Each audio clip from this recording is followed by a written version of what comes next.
Bab 346. Ekspresi haus darah melintas di matanya. Tangannya mengepal, dan dia meninju preman pertama. Penjahat itu berlayar mundur belasan meter sebelum menabrak dinding dengan keras. Ketika dia jatuh ke lantai, dia tidak bergerak untuk bangun lagi. Pukulan lain mengirim preman lain terbang kembali. Dua yang terakhir memilikinya yang terburuk. Dua tendangan ganas ke selangkangan menjatuhkan mereka seperti dua karung kentang. Mereka berguling-guling di lantai, mencengkeram tubuh bagian bawah mereka sambil melolong kesakitan. Semua orang yang hadir tercengang. Siapa yang tahu bahwa Levi akan sangat brutal dalam serangannya? Zack mencabut belati entah dari mana dan menusukkannya ke arah Levi, yang menghindarinya dengan mudah. Ingin memiliki lagi yang lalu, Zack tiba-tiba menemukan pergelangan tangannya terjepit dalam genggaman seperti penjepit. Merebut belati dari tangan penjahat itu, Levi melemparkannya ke samping sebelum meninju pria itu. Penderitaan meledak melalui tubuh Zack, dan dia menjerit kesakitan.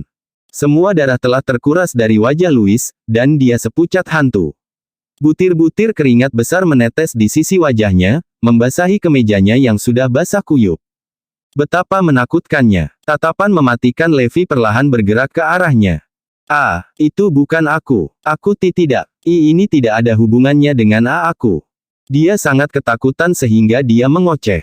Levi bertanya, kau punya rahasia pribadi tentang Iris, bukan? Louis menggelengkan kepalanya dengan marah. Tidak, aku tidak. Petik 2. Levi tidak berbicara, hanya meretakkan buku-buku jarinya dengan mengancam. Ya, aku lakukan. Mengulurkan tangannya, Levi menggoyangkan jarinya. Berikan di sini. Iya. Louis ragu-ragu. Puff. Tinju Levi menghantam Louis, menyebabkan pria itu berteriak kesakitan. Berikan padaku, ulang Levi. Mengetahui konsekuensi dari keraguannya, Louis menyerahkan tas kerjanya kepada Levi.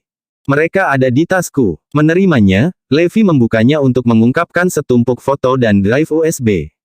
Apakah kamu punya salinan lagi? Dia meninju orang lain untuk tindakan tambahan. Meratap kesakitan, Louis dengan jujur menjawab, tidak. Aku sudah berencana memberikan segalanya untuknya. Dengan kepribadiannya yang kuat, aku tahu dia akan bunuh diri jika aku mendorong lebih jauh. Itu bagus. Kilatan dingin muncul di matanya, dan kakinya dicambuk.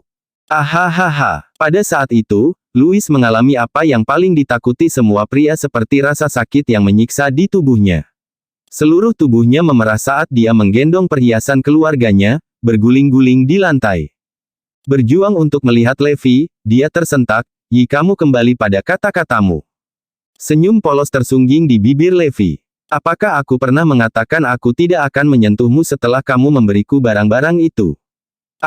Saat itu, rasa sakitnya semakin menjadi, dan Louis hampir pingsan. Hal terakhir yang dia dengar adalah Levi berkata, karena kalian sepertinya tidak bisa mengendalikan keinginanmu, aku akan membantumu. Menyalakan sebatang rokok, dia melihat orang-orang yang mengerang di lantai dengan seringai menarik di bibirnya. Saat itu, Iris yang tidak sadar terbangun. Orang pertama yang dilihatnya adalah Levi, berdiri di sana dengan tenang saat dia merokok. Kemudian, Iris melihat bagaimana Louis dan yang lainnya memegangi selangkangan mereka dan merintih kesakitan. Takut dan bingung, dia bergegas ke sisi Levi. Dia bertanya, apakah kamu menyelamatkanku? Sambil tersenyum, dia mengangguk dan menjawab, iya. Tentu saja akulah yang menyelamatkanmu. Melihat sekeliling, dia tidak bisa tidak percaya padanya. Tidak mungkin kau penyelamatku. Dia mengerutkan kening pada kata-katanya. Apakah ada yang salah dengan wanita ini? Apakah dia melihat orang lain di sekitar sini? Itu pasti bos besar. Iya, dia pasti menyelamatkanku. Dia berteriak dengan gelisah. Tanpa berkata-kata dan kesal, dia bergumam, ya, itu benar. Dialah yang menyelamatkanmu. Secara teknis, dia adalah bos besar, jadi apa yang dia katakan itu benar. Apakah dia di sini? Dia bertanya dengan penuh semangat sambil memindai ruangan. Tidak, orang-orang yang dia kirim ke sini sudah pergi. Dia menyuruhku untuk mengantarmu pulang. Baiklah kalau begitu, ayo pergi. Bab 347. Saat Iris bergerak untuk maju selangkah, lututnya lemas, dan dia tidak bisa berjalan 1 inci pun. Kemudian, dia berbalik untuk melihat Levi tanpa daya. Sambil menggelengkan kepalanya dengan masam, dia bergumam, betapa merepotkan. Pada akhirnya, dia tidak punya pilihan selain menggendongnya di punggungnya. Sebelum dia pergi, dia memastikan untuk menyita ponsel Louis. Terbentang di punggungnya, anehnya dia merasa hangat dan aman. Mungkin dia bukan orang jahat. Meskipun orang yang menyelamatkannya adalah bos besar, orang yang membawanya pergi dari neraka ini tetaplah Levi. Dia menangis ketika dia mengingat bagaimana rahasianya masih ada di tangan Louis. Seolah menyadari apa yang dia tangisi, dia menyerahkan tas kerja padanya. Ketika dia melihat isi tas itu, air matanya berhenti. Kau tidak mengintip, kan? Dia bertanya dengan curiga. Aku sama sekali tidak tertarik padamu. Adalah jawabannya. Dia mendidih dengan marah, kamu. Tapi yang lebih penting adalah dia akhirnya mendapatkan barang-barang ini kembali. Ini sebenarnya foto dirinya dalam pakaian terbuka atau foto lain yang lebih eksplisit. Untuk seseorang yang konservatif dan angkuh seperti dirinya, dia tidak ingin citranya hancur karena bocoran ini. Louis telah menyalin ini dari komputernya tanpa dia sadari ketika mereka masih berkencan. Sejak itu, dia menggunakan ini sebagai bahan pemerasan selama bertahun-tahun untuk menebus uang darinya. Ngomong-ngomong, jangan beritahu Zoe tentang masalah ini. Dia tiba-tiba mengucapkan. Menjadi sedikit kesal dengannya, dia berkata dengan tidak sabar, saya tidak punya waktu untuk bergosip tentang Anda. Dia terdiam, menekan wajahnya ke punggungnya. Sementara dia merasa Levi adalah orang yang tidak berguna dan tidak memiliki banyak sifat terpuji, sangat sulit untuk menemukan pria yang dapat diandalkan seperti dia saat ini. Tidak heran Zoe menolak untuk membiarkannya pergi apapun yang terjadi. Setelah mengirim Iris kembali ke rumah, Levi juga kembali.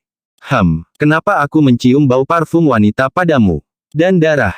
Hidung tajam Zoe segera mendeteksi bau yang tidak biasa ini. Benarkah? Dia tidak mencium bau apapun. Kamu bahkan memiliki rambut wanita. Dia menuduh saat dia mencabut rambut panjang dari kemejanya. Dia buru-buru menjelaskan, itu milik Iris. Kenapa kalian berdua begitu dekat? Dia menggembungkan pipinya karena marah dan menatapnya. Kecemburuan melintas di matanya. Dia tidak peduli bahwa itu adalah sahabatnya, tidak ada yang diizinkan untuk melakukan kontak sedekat itu dengannya.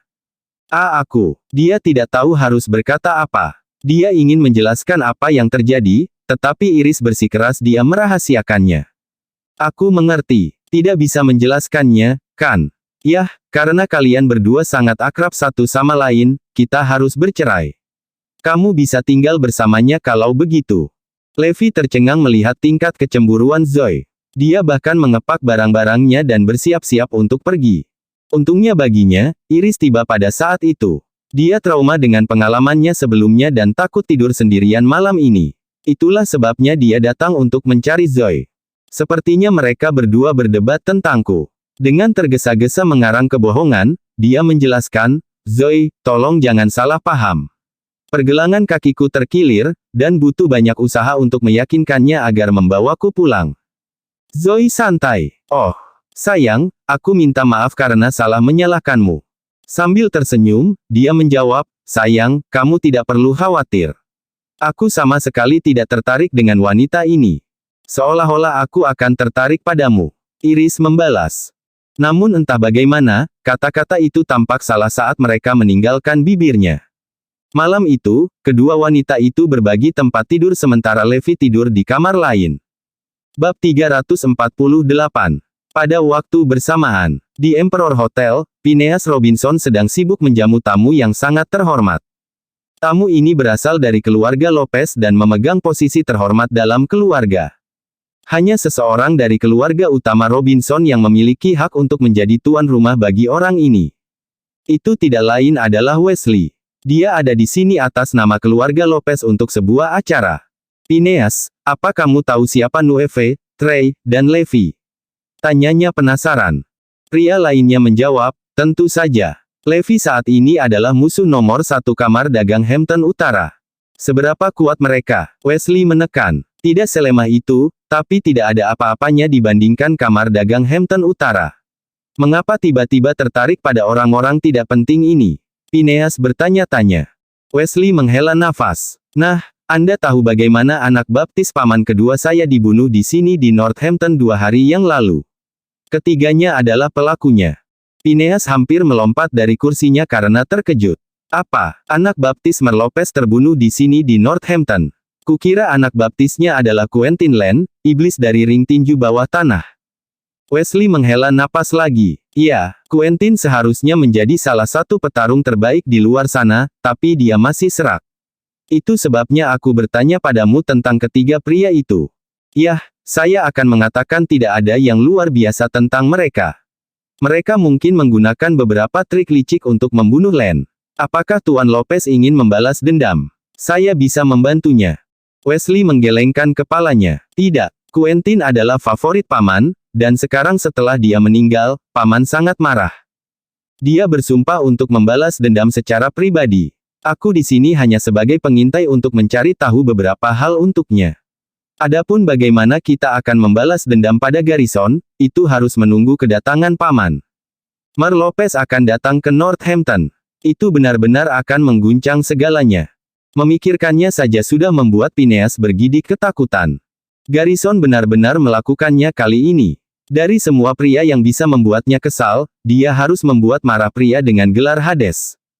Oh, omong-omong, Wesley, aku tidak yakin apakah kamu tahu ini, tapi Levi Garrison adalah bagian dari Morris Group. Kurasa insiden ini ada hubungannya dengan mereka. Kalau tidak, kenapa lagi dia berani melakukannya? Menyentuh rambut di kepala Land. Phineas dengan sengaja membawa Morris Group ke dalam campuran, ingin mengalihkan kemarahan orang lain terhadap perusahaan. Ada tatapan dingin di mata Wesley ketika dia menjawab, aku tahu. Seseorang pasti mendukung Garrison, atau dia tidak akan punya nyali untuk membuat gelombang besar seperti itu. Aku tidak peduli siapa itu, kita akan berurusan dengan mereka juga. Phineas tertawa. Setelah Wesley pergi, Phineas tiba-tiba memikirkan Louis. Aku ingin tahu bagaimana keadaannya. Kami sedang terburu-buru di sini. Dia memutar nomor orang lain. Sebelum yang terakhir memiliki kesempatan untuk berbicara, dia bertanya, bagaimana keadaannya, Louis? Aku khawatir Louis telah, lumpuh. Suara yang datang dari seberang telepon membuat Phineas tegang. Dengan suara ketakutan, Phineas bertanya, siapa kamu? Bab 349. Levi Garrison. Apa, kamu Levi Garrison? Kejutan yang dia rasakan berdarah ke dalam suaranya. Bicara tentang iblis memang. Apa yang kamu lakukan pada Louis? Sudah ku bilang, aku melumpuhkannya, kata Levi sambil terkekeh. Saat itu, salah satu anak buah Phineas datang dengan tergesa-gesa dengan sebuah kotak. Tuan Robinson, seseorang mengirim ini kepada Anda. Penasaran, dia memerintahkan, apa itu? Buka. Ketika dia melihat isi kotak yang berdarah, dia menjadi putih seperti spray. Ini adalah suara Levi berbicara dari telepon, kejantanan Louis, tentu saja. Sambil menarik napas, Phineas merasa mual. Garrison, dasar orang sakit. Levi tertawa sebelum berkata, dia tidak bisa mengendalikan tubuh bagian bawahnya, jadi aku mengambil kebebasan untuk mengendalikannya. Sebuah pikiran muncul di benak Phineas, dan dia bertanya, apakah ini berarti rahasia Iris ada padamu sekarang? Yup, Anda harus menyerah untuk mencoba membeli lebih dari Morris Group. Sialan kamu, apa hubungannya ini denganmu? Kamu hanya anggota staf yang tidak penting. Phineas sangat marah. Segalanya berjalan sangat baik sampai Garrison terkutuk itu datang untuk mengacaukannya. Kamu mengejar sahabat istriku. Cukup sudah. Lagi pula, aku juga bagian dari perusahaan ini. Menurutmu siapa yang memberi mereka semua persediaan medis itu? Raut kebingungan muncul di wajah Phineas. Apa? Aku bertanya-tanya bagaimana Morris Group berhasil mendapatkan semua teknologi itu. Itu kamu. Detik berikutnya, dia mengerti. Bukan Neil Rhodes yang mencelupkan jarinya ke dalam kue kamar dagang Hampton Utara, juga bukan bos misterius dari Morris Group. Itu adalah Garrison Levi. Dia entah bagaimana mendapatkan semua teknologi itu. Orang ini harus mati. Aku akan mengatakan ini lagi. Sebaiknya kamu tidak punya ide tentang Morris Group. Levi memperingatkan. Baiklah, aku akan mengaku kalah kali ini. Tapi ini bukan akhir dari masalah ini. Setelah Phineas menutup telepon, dia merajut alisnya dalam-dalam. Tidak mungkin dia bisa membiarkan Levi pergi begitu saja. Tetapi dengan upacara pengangkatan yang akan datang, ini akan menjadi saat yang buruk bagi kamar dagang Hampton Utara untuk terlibat dalam bisnis yang curang. Itu benar, Wesley. Malam itu, dia bergegas menemui Wesley. Wesley, aku tahu kamu bilang kamu di sini hanya untuk mencari tahu lebih banyak informasi tentang Levi Garrison, tapi menurutku kamu harus menyingkirkan mereka sekali dan untuk selamanya. Dengan begitu, kamu bisa mengambil penghargaan atas kematian mereka. Aku yakin Tuan Lopez akan sangat berterima kasih kepada Anda untuk itu. Phineas menyarankan. Mata Wesley berbinar. Meskipun Sebastian Lopez bukan kepala keluarga Lopez, kata-katanya masih membawa banyak bobot. Selain kepala keluarga, dia tidak menghormati orang lain. Jika dia, Wesley, benar-benar menyelesaikan masalah ini, maka Mer Lopez pasti akan sangat menghormatinya. Ketika itu terjadi, kemungkinan dia menjadi pewaris pria itu akan sangat tinggi. Kau punya ide, Phineas? Dia bertanya. Phineas tertawa licik. Saya yakin Anda telah mendengar tentang apa yang terjadi dengan kamar dagang Northampton baru-baru ini, jadi Anda juga harus tahu bahwa sekarang adalah waktu yang buruk bagi kita untuk melakukan apapun. Saya dapat meminjamkan Anda anak buah saya untuk berurusan dengan Garrison. Masih ragu? Wesley bertanya dengan cemas, tapi mereka pasti cukup kuat jika bisa membunuh Len. Tenang, orang-orang yang saya pinjamkan kepada Anda semuanya adalah pejuang terkemuka. Keluarga Robinson berusaha keras dan menghabiskan banyak uang untuk membudidayakan para pembunuh ini. Ke-30 dari mereka telah dibesarkan sejak muda untuk menjadi pembunuh yang sempurna dan telah mempelajari semua jenis keterampilan bertarung. Saya yakin Anda bahkan para elit militer tidak cocok untuk mereka. Orang-orang ini adalah pembunuh yang sangat dingin. Selama kamu membayar mereka, mereka akan bersedia membunuh siapapun yang kamu inginkan. Nueve dan Trey tidak ada apa-apanya dibandingkan dengan mereka. Bab 350. Phineas menjentikkan jarinya, dan 30 pria masuk ke dalam ruangan. Masing-masing dibangun dengan kokoh dengan otot-otot yang menonjol, tidak ada sedikit pun lemak pada mereka. Wajah mereka kosong, tetapi tatapan membunuh terlihat jelas di mata mereka. Bahkan Wesley terkejut dengan aura intens dan mengancam yang mereka proyeksikan. Belum pernah dia melihat pria berpenampilan jahat seperti itu, bahkan di zona perang selatan. Kegembiraan menjalari dirinya dan dia berseru, "Baiklah. Jika misi ini berhasil, aku berjanji akan menebusnya untukmu di masa depan." Selama sisa malam itu, dia sangat bersemangat sehingga dia hampir tidak bisa tidur. Keesokan harinya, Levi, Zoe, dan Iris meninggalkan rumah bersama untuk pergi bekerja. "Aku akan membuat pengecualian hari ini dan mengantarmu bekerja," Iris menawarkan saat dia membuka pintu mobil dan memberi isyarat agar pria itu masuk. Zoe mengangguk izin, memintanya untuk masuk juga. Pada saat itu, di sebuah villa pribadi di suatu tempat, Nueve sedang berbaring di tempat tidur dengan dua wanita meringkuk di setiap sisi. Jendela itu pecah terbuka sebelum 10 orang menyerbu masuk dengan agresif. Nueve melompat berdiri, berteriak, "Siapa kamu?" Pria yang memimpin, seorang ahli Muay Thai, membuat Nueve pingsan dengan satu pukulan.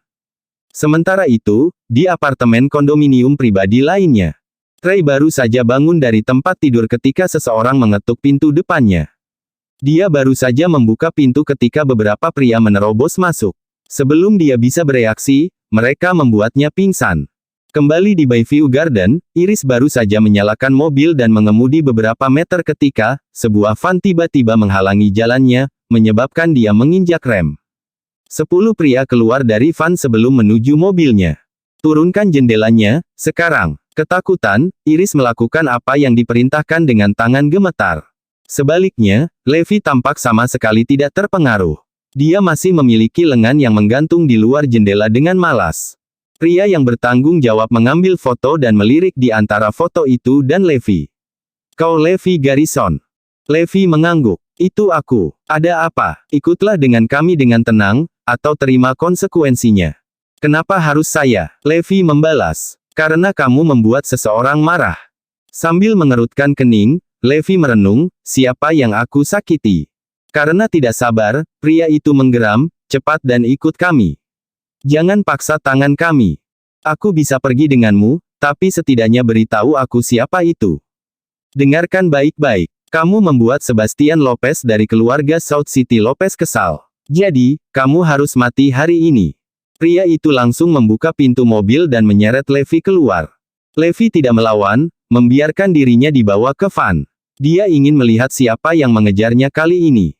Pintu van terbanting menutup sebelum pergi dengan cepat. Iris hanya bisa menatap keluar angkasa dengan kaget. Saat itu, Zoe datang mengemudi melewati. Iris dengan cepat memanggilnya. Dengan suara berlinang air mata, dia berteriak, "Zoe!" Sesuatu yang mengerikan telah terjadi, Levi telah diculik. Zoe memucat dengan cepat. Apa? Levi diculik? Dia merasa dirinya menjadi pingsan memikirkan itu.